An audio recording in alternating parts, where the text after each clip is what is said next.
ina son yin magana akan 'yan arewa musulmanmu da manyan masu kuɗi da manyan 'yan siyasa da manyan 'yan kasuwa da manyan ma'aikata na Najeriya fa musulmai 'yan arewa gaba ɗaya.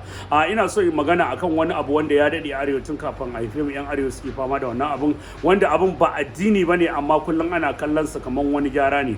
Muna da matasa a arewa wanda sun gama jami'a, suna da degree, suna da masters, akwai masu certificate na secondary, matasa wanda ba su da aikin yi, wanda daman ba iya gwamnati ce ya kamata a ce tana daukar ma'aikata ba. Kamfaninnika da ake buɗewa kamar kamfani, kamar restaurant, kamar gurin event center, duk wata ma'aikata harkar kasuwanci a ce ya kamata ake ɗaukar 'yan arewa matasanmu. Bai kamata a ce wai kullum tunaninmu a ce an je 'yan kudu ake ɗauko 'yan kudu ana sa su gurin ma'aikatu daban ba. Wannan ɗin ba aibu bane in ka ɗauko su, amma ya kamata 'yan arewa mu ma ake taimakon matasanmu, ana ɗaukar su a duk gurin wani guri da aka buɗe ake ɗaukar matasa 'yan arewa. Na farko dai suna da ilimin su kuma suna da kiyayewar. In ka je kudu, dukkan inda ka sani a kudu, in ka je gurin ma'aikata ko wani gurin abu, da wuya ka ga bahaushe guda biyu. Duk inda ka je za ga 'yan uwansu suke taimaka, suke ɗaukar su aiki. Abin da yasa nake faɗar haka, a rayuwa mu musulmai ne, duk inda ka je cikin musulmi wallahi ka yi nasara. Baka san yadda rayuwa za ta yi ba, wata ran zai taimaki naka.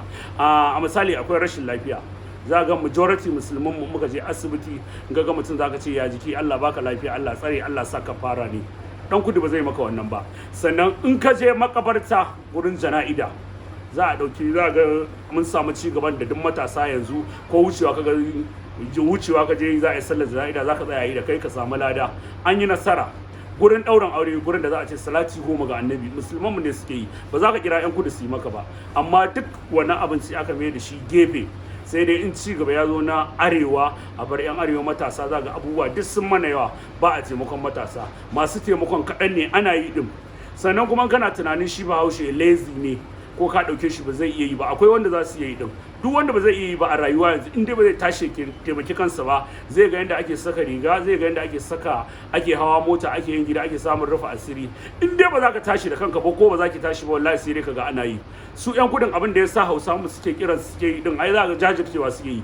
To mu ma za mu iya jajircewa. Ko kuma tunaninka ko tunaninki kana ganin kai in ka ɗauki ɗan arewa zai cuce ka, wanda suka fara cuta a Najeriya wallahi 'yan kudu ne. Su suka fara cuta, harkar kidnapping dinnan su suka fara yi a duniya. Ta inda aka ci gaba, in ka je 'yan kudu ne suka bata mu, suka bata 'yan Najeriya, ake ta 'yan Najeriya kaza. Ka je ka duba ko a Dubai wanda aka fara kama 'yan kudu ne, wanda suke fi wannan suke cutar jama'a. Amma kai tunanin ka gani kake ai bahaushe zai cuce ka, ko zai cuce ka naka ne, musulmi ne shi. Wata ran zai tunanin ya cuce ka, bari ya sadaka ya ce Allah kai ladan, in ba zai iya gaya maka ba. Wani kuma in ya cuce ka zai iya tunkara ka ya ce yalla bai kwanaki na cuce ka, dan Allah ka yafe mu. Kai kuma saboda karfin imani zaka ce na yafe maka, Allah zai baka lada. Duk inda musulmi yake wallahi ya fi karfin arni.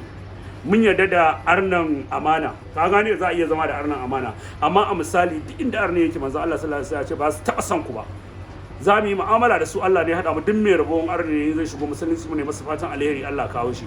Amma ina son 'yan arewa, ni MC Malam Ibrahim Sharuka a matsayina na MC wanda muke harkar biki, wanda suke karkashi na sun fi mutum 10, to a ce da ni da kai wancan ya ja mutum 10, wancan ya ja mutum 5, duk ba an yi nasara ba. Sannan kuma ko a harkar event din da, in kaga an yi decoration wallahi sai dai kaga 'yan kudu ne suke yi. Amma yanzu mun zo mun buɗe abin, Hausa mu ne suke yin decoration din. In kaga an yi harkar MC, wanda shi emsin iyamuri ne, arne ne, bai san ma akan me ake yin auren ba, bai san me za a ce salati 10 ga annabi ba, ko Allah bai amarya da ango zaman lafiya, irin wannan abin da wanda addinin mu ya haɗu da al'adar mu. Cikin musulunci akwai fatan alheri wanda ake baka san albarkacin bakin mutum ba, sai Allah ya yarje kuma a samu albarka a cikin al'amarin.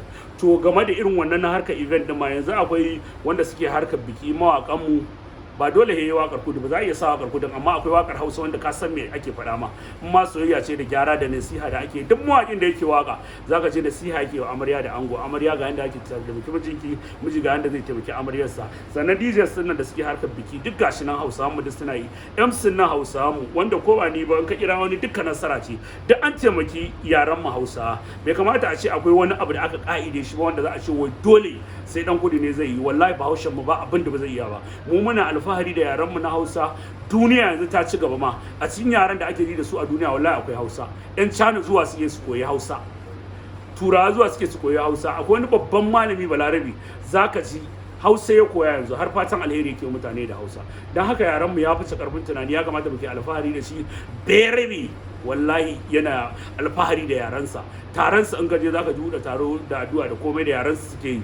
Gurin rabon abinci yaran suke yi, komai yaran suke yi, yaran suke yi. Amma mu kullum a ce ni ba na jin Hausayawa ne kaza ka ji mutum yana dan Bahaushe ko wanda a gidansu, a gidanmu, a gidanku, a gidanku ke ma duka ana cin tuwo miyar kuka, tuwon shinkafa, ana salati 10 ga annabi, kina ji ana addu'a, ana zuwa masallaci, ana ziyara, ana zumunci, komai ana yi. Amma a zo a ce an tabarbara al'amari, gaskiya bai yi ba. Ni MC Malam Ibrahim Sharukan ina baiwa yan arewa shawara dan Allah mu taimaki junanmu, ko bayan rayuwarmu za a yi nasara. Wani abin da yake ta faruwa, duk wanda ka ga wallahi tausayin wannan abin da yake faruwa ga matasa nake yi, saboda duk wanda ka ganshi a wannan halin dole ce ta sa shi je shiga musiba.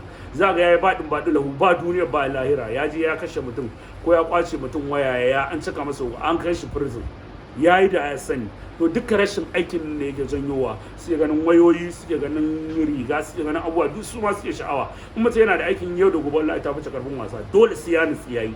Don haka ina yi kowa fatan alheri. Allah ka kare mu alfarman annabi, Allah ka ba mu nasara duniya da lahira alfarman manzon Allah sallallahu alaihi wasallam. Na manta ma ban muku sallama ba. Assalamu alaikum jama'a, barkanmu da juma'a. Na ku MC Malam Ibrahim Sharukan, masoyin annabi a koda yaushe, wanda nake tunatar da dukkan musulmi ba a komai kamata mu zama na ɗaya ba sai a soyar manzon Allah sallallahu alaihi wasallam. To ina yi kowa fatan alheri, mai neman na kaina, wanda na yadda da kaina, na yadda da inda Allah ya ajiye ni, komai lokaci ne kuma komai time ne.